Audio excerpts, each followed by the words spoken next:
Good morning. You're watching India Market Open, and it's going to be an interesting morning.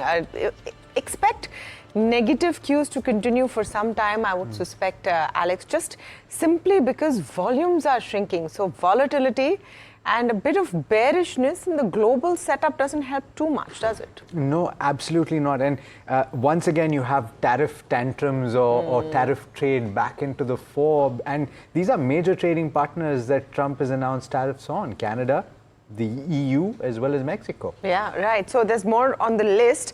Also reports that India might have 20% or less. Now, that's much more than the 10% that is the current status quo. Anyway, let's set you up with what's happening in terms of global cues right up on top. US markets dipped in Friday's trade on fears of trade war escalation. And by this point, by the point that US markets closed, during US markets, there was only the 35% on Canada that was known. And you had about 280 points down on the Dow, the S&P 500, NASDAQ also in the red. Now, here's the latest on what's happening on this trade war. Trump has announced 35% tariff on Canada. He says it's largely because they haven't, in his view, stopped pushing fentanyl into the United States. He's also announced 30% tariffs on Mexico and the European Union, both very key trading partners. Trump, in an interview to NBC, has said that he's planning blanket tariffs of 15 to 20% on the remaining countries. Now, again, there's no clarity yet what will be the tariff amount or the percentage as far as India is concerned. What is the deal that we strike? So that's still a watch this space kind of a situation as far as markets are concerned. Bond yields, meanwhile, did spike as tariff war fears grow. The 10-year was at 4.4%. Oil has risen on tariff action. Brent is above the $70 mark. Meanwhile, Asian markets opened lower as Trump announced more tariffs, mixed in trade right now, but pretty much in that range. The Nikkei down a little more than 0.25%. Hang Seng and Shanghai up in the green. Let's take a look at the implied for India, though.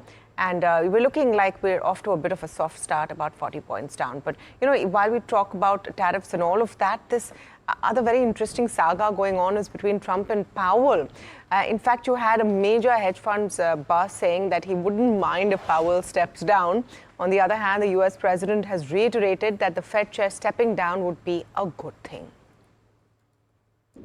If Jerome Powell stepped down, it would be a great thing. I don't know that he's going to, but he should. Jerome Powell's been very bad for our country. We should have the lowest interest rate on earth, and we don't. He just refuses to do it, and yet he's spending $2.5 billion rebuilding the Fed, the Federal Reserve building. And I don't know what he knows about building, but you talk about cost overrun. So he got this approved, and he started the work during the Biden administration. And he doesn't look like the kind of a guy, frankly, that wants to spend $2.5 billion. And it's very interesting because out of 71 economists, one person, me, and then one other person, I think from Wharton, got it right. And the others were all wrong in terms of the success of our country this quickly. We have no inflation. We have cash pouring in. It was me and somebody else. Then I can tell you, I don't need 5,000 people working for me behind the scenes like Jerome Powell to tell him what he should say once a month, because they got it wrong. The Fed got it wrong. I call him too late. He's always too late. All right. So that was quite a one-way sort of tirade against the Fed. So as far as the rules go, the Fed chair cannot be pushed out before his term ends, but he can choose to step down. And I suppose that's the pressure that's building.